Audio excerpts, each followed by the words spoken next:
Is Sheru barking? Yes, he is barking. Why is he barking? Because he wants to eat Daisy, that's why he is barking. With whom is he barking? With nobody. How is he barking? Very loudly. When is he barking? He is barking at morning. Where is he barking? He is barking at home. On whom is he barking? He is barking on Daisy. Is Daisy running? Yes, she is running. Why is she running? Because Sheru is barking. Where is she running? She is running out of the home. How is she running? Very fast. Hello friends, welcome to our activity based teaching and learning spoken English classes. आज हम करने वाले हैं बहुत ही important activity.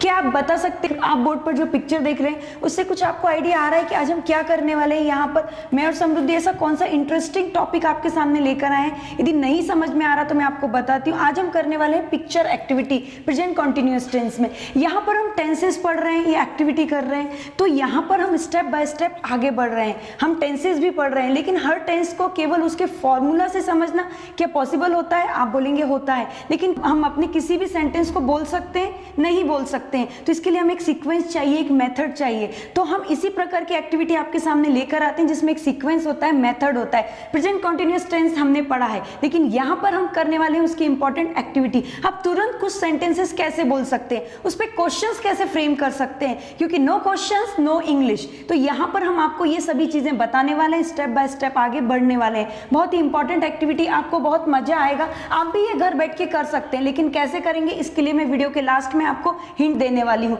तो करना क्या है, आपको यहाँ पर एक पिक्चर दिखाई दे रहा है, बहुत ही कलरफुल पिक्चर है, हमने आपके लिए ड्रॉ किया है। अब आपको यहाँ पर क्या क्या दिखाई दे रहा है, यदि मैं तुरंत बोलती हूँ इंग्लिश में बोल के बताओ कि कौन कौन सी एक्शंस हो रही हैं, तो आप एक या दो ही एक्शंस तुरंत बोल पाएंगे।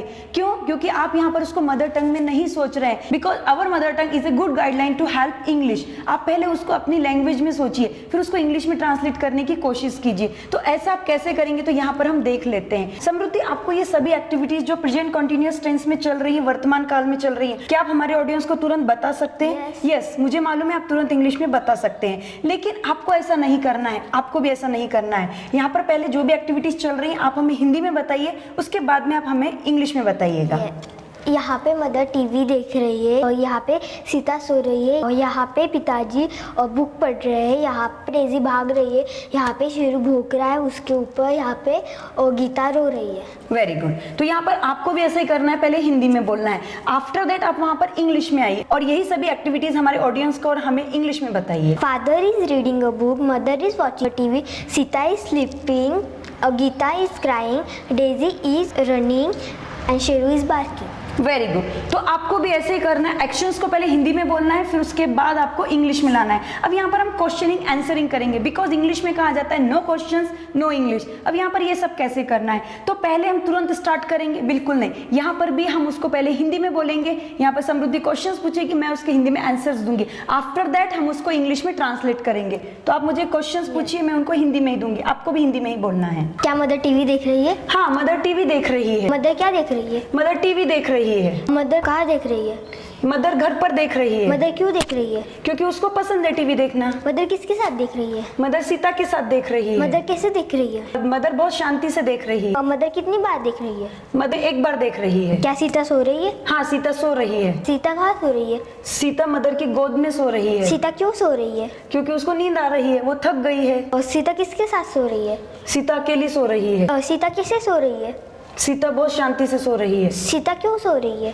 क्योंकि वो थक गई है। क्या पिताजी बुक पढ़ रहे हैं? हाँ, पिताजी बुक पढ़ रहे हैं। वह बुक क्यों पढ़ रहे हैं? क्योंकि उनको पसंद है। वह कहाँ पढ़ रहे हैं? वो घर पर पढ़ रहे हैं। वह किसके साथ पढ़ रहे हैं? वह अकेले पढ़ रहे हैं। वह कौन सी बुक पढ़ रहे हैं? वह यू कैन स्पीक बुक पढ़ रहे वह हैं। किसकी बुक पढ़ रहे हैं? वह मिस्टर राहुल शिंदे की बुक पढ़ रहे हैं। और वह बुक कैसे पढ़ रहे हैं? वह बहुत शांति से और केयरफुली बुक पढ़ रहे हैं। वह बुक कितनी बार पढ़ रहे हैं?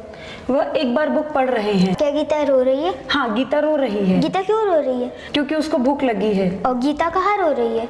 गीता घर पर रो रही है। गीता किसके साथ रो रही है? गीता अकेले रो रही है। गीता कैसे रो रही है? गीता बहुत जोर से रो रही है। क्या शेरू भौंक रहा है? हाँ, शेरू भौंक रहा है। शेरू कहाँ भौंक रहा है? शेरू घर पर भौंक रहा शेरू है। क्यों भौंक रहा है? क्योंकि उसको डेजी को खाना है इसलिए भौंक रहा है। वह किसके ऊपर भौंक रहा है? वो डेजी के ऊपर भौंक रहा है। वह कहाँ भौंक रहा है? वो घर पर भौंक रहा है। Very good. तो यहाँ पर आपने देखा हमने हिंदी में पहले क्वेश्चंस पूछे, उनका मैंने हिंदी में ही आंसर्स देने की कोशिश की थी। अब यहाँ पर हम एक्टिविटी को आगे बढ़ाते हैं। अब इंग्लिश में क्वेश्चंस पूछे जाएंगे और इंग्लिश में ही आंसर दिए जाएंगे। तो आपको सेम करना है, क्वेश्चंस आप पूछेंगे और इंग्लिश में आंसर मैं दूंगी। Yes. Is mother watching? Yes, she is watching. What is she watching? She is watching TV.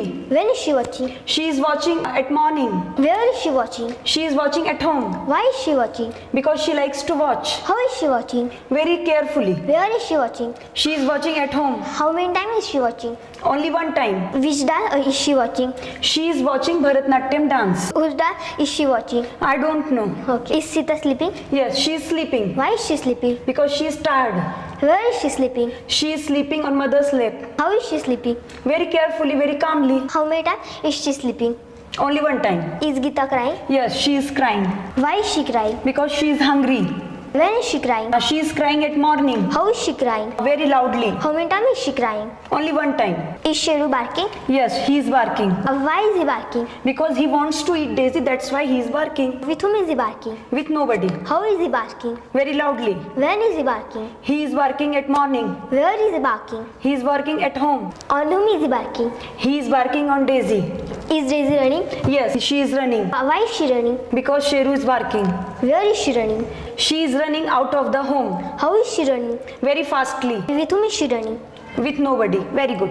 तो आपने यहाँ पर देखा हमने क्वेश्चंस पूछे थे, उनके इंग्लिश में आंसर्स भी दिए थे। तो ये सभी स्टेप बाय स्टेप ही आप फॉलो करके इंग्लिश में परफेक्शन प्राप्त कर सकते हैं। यदि आप किसी भी एक टेक्निक को समझते हैं, पकड़ते हैं, उस पर चलने की कोशिश करते हैं, तो आपको वहां पर उस चीज को समझने की जानकारी प्राप्त होती है। तो यहाँ पर आप इंग्लिश समझने की कोशिश कर रहे हैं, इंग्लिश में बात करने की कोशिश कर रहे हैं। यदि आपको इंग्लिश में सच में बोलना है तो आपको किसी ना किसी मेथड को कैप्चर करना होगा, पकड़ना होगा, समझना होगा, स्टेप बाय स्टेप आगे बढ़ना होगा। यहाँ पर केवल हम टेंसेज ही नहीं पढ़ाते हैं, या आप ये ऐसा बोल सकते हैं केवल हम एक्टिव पैसिव वॉइस नहीं पढ़ा रहे हैं, या आपको हम मॉडल्स नहीं पढ़ा रहे हैं, बल्कि उन सभी पर हम एक्टिविटीज कर रहे हैं। ये तो केवल एक ही एक्टिविटी है। यदि आप हमारे ऐप में देखेंगे तो वहां पर हमने 1000 से भी ज्यादा एक्टिविटीज की हैं और वहां पर 500 से भी ज्यादा स्ट्रक्चर्स आपको मिल सकते हैं जो आपकी एक्टिविटीज में मदद करते हैं। तो यदि आप इंग्लिश में बात करना चाहते हैं, बोलना चाहते हैं, तो आपको इस तरीके की एक्टिविटीज करनी होगी, आपको स्टेप बाय स्टेप आगे बढ़ना होगा। और यहाँ पर हम ट्रांसलेशन मेथड का यूज हमेशा नहीं करते हैं। जैसा कि आपने देखा, सबसे पहले हम ट्रांसलेशन मेथड पर आते हैं, उसके बाद में हम डायरेक्ट मेथड का यूज करते हैं, क्योंकि ट्रांसलेशन मेथड केवल एक स्टेप है आगे बढ़ने के लिए।